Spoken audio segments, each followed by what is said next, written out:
Hey, everybody. Welcome back in to the Molasses Report. It's that magical, chaotic time of year again, St. Patrick's Day. The one day where everyone you know suddenly becomes Irish, your Instagram is full of green drinks, and your liver once again starts sending passive aggressive texts. This holiday shows up right when winter is on its last emotional warning notice. It's not gone quite yet, still lurking like a bad ex still watching your stories and accidentally liking a photo from 2018.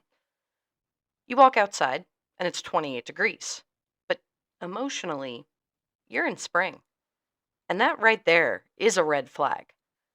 But today, we're talking about St. Patrick's Day, the luck, the chaos, the hangovers, and why this holiday may actually be winter's breakup party. Because if we're honest, this day isn't just about wearing green. There is something psychologically fascinating about how this one color takes over an entire holiday. You got green lights, green drinks, green shirts, green hats shaped like objects that should never be hats. It's like we collectively agree to put on a filter over this reality and say, everything's cheerful now, everything looks like spring, which, honestly, is what we all hope happens. Hope is that emotional filter. Doesn't change the temperature, but it does change your willingness to stand in it. Artificial joy still counts if it gets you through late winter. I stand by that. Then there are St. Patrick's Day parades, because St. Patrick's Day parades are a very specific kind of chaos. Nobody really knows what time they actually start. Nobody knows where to stand. Nobody knows what's being thrown. Is it candy? Is it beads? Is it coupons for an orthodontist? A parade is just civic improvisation with traffic cones. But people show up anyway, which says something important. Humans will gather for motion even when direction is unclear. We like movement. We like noise. We like proof that something is happening. Late winter feels like no parade is coming, just gray sky and emails. St. Patrick's Day is the drumbeat that says motion is returning. St. Patrick's Day teaches us two things. Green beer tastes awful, and your body absolutely remembers what your brain deletes.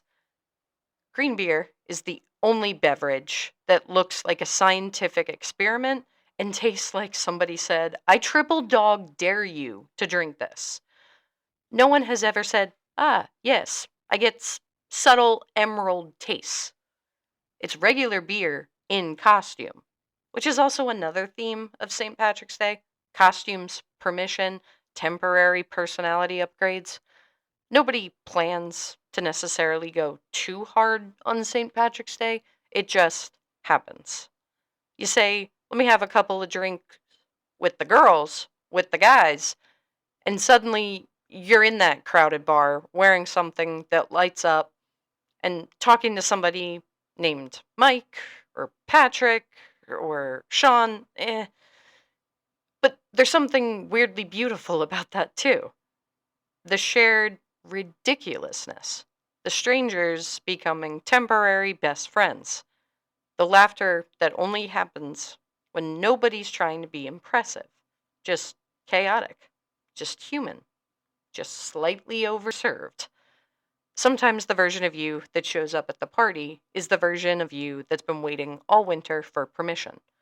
Not the drinking part, the loosening part. The part that wants to say hello first. Can we discuss, though, the March weather app betrayal? It lies with full on confidence. Feels like 55. No, it does not. It feels like wind and broken promises. March weather is winter wearing a fake mustache saying, no, really, I've changed. You leave optimistic, you return humbled. Seasonal character development right there. But there are also two different completely separate group chats on St. Patrick's Day. You have one that is organized and delusional. brunch at 11, hydrate, pace ourselves, we're going to do this responsibly. Then you have the other one that no one really plans anything, but it definitely looks like a crime scene afterwards. Blurry photos, half sentences, one person's apologizing, one person is missing, one person is saying never again like it's legally blinding. These group chats, though, are the emotional receipt of the day, a forensic timeline of how the plan unraveled. Honestly, if Winter had a group chat, it would look exactly the same. Start strong, but lost structure. Then, there's a very specific walk the morning after St. Patrick's Day. Everyone's seen it. It's slow, it's careful, sunglasses are on, coffee held like it's a legal document. It's not shame at all. We've all done it. But it is a recalibration. Your nervous system is trying to hold a board meeting. Fun. Yesterday was loud. Recovery today is silent and wise. But there is always a moment during when you realize there really wasn't a plan. The shirt you wore last year is still wrinkled. You forgot to eat something before going to the bar. The bar's full. Your friends are already at a volume that makes your head hurt. And you improvise, which is basically late winter. We're all improvising towards spring, pretending we're motivated, pretending we're fine, pretending seasonal depression is just being cozy. Sure, cozy, but with emotional damage. There is something, though, about those St. Patrick's Day bar friendships.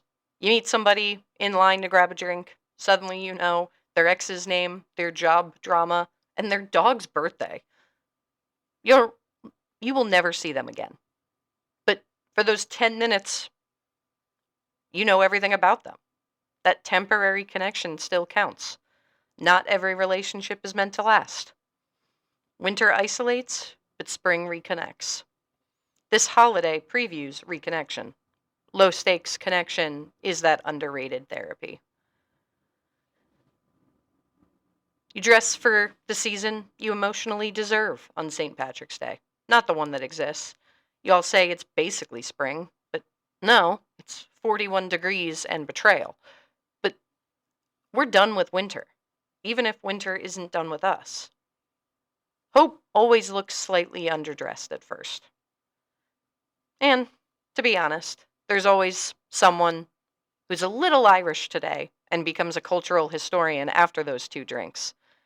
Families survive the holidays the same way they survive everything: selective memory and laughter, love in the eye rolls, connection in the teasing, grace in the text me when you get home. I mean, there is that real tradition there. And people say St. Patrick's Day is about luck, but real luck isn't a clover. Luck is margin. The friend who made sure you got home safe, the check in text, the forgiveness the next day, the second chance. Luck is still being here after a long season. But have you ever noticed your personality changes with the seasons, though? You've got winter you who cancels plans, buys candles, lives in blankets, thinks 8 p.m. is late. But spring you is making goals, opening windows, texting back, believing in everything again. St. Patrick's Day sits right on that line. It's the bridge between survival and living, between getting through and showing up. Your social battery is coming back online. It's not full, but it is charging. This brings me to something that I need to say. This episode is also a breakup. Because, dear Winter, this is a breakup letter. I don't want to be dramatic. I'm not really even angry. I just want to be honest here. You arrive quietly, make everything heavier, mornings take effort, silence gets louder, motivation gets theoretical. You gave me endurance, sure, but you also gave me a lot of excuses. Isolation disguised as rest, shrinking disguised as healing. Maybe I wished for snow for Christmas. I needed that once, but I also learned the lesson. I'm not going to romanticize struggle because it's familiar anymore. I don't owe you loyalty because you're seasonal. You're useful, but not livable. Spring is coming, and we need to let it. Thank you, Winter, for what you taught me, but goodbye for what you took. Sincerely, me.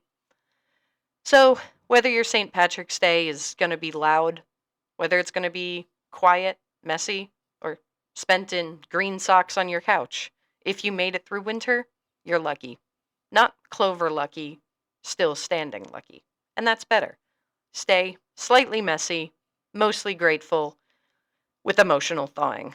And be sure to have your hangover kit ready for next weekend. I'll see you next week. This has been the Molasses Report.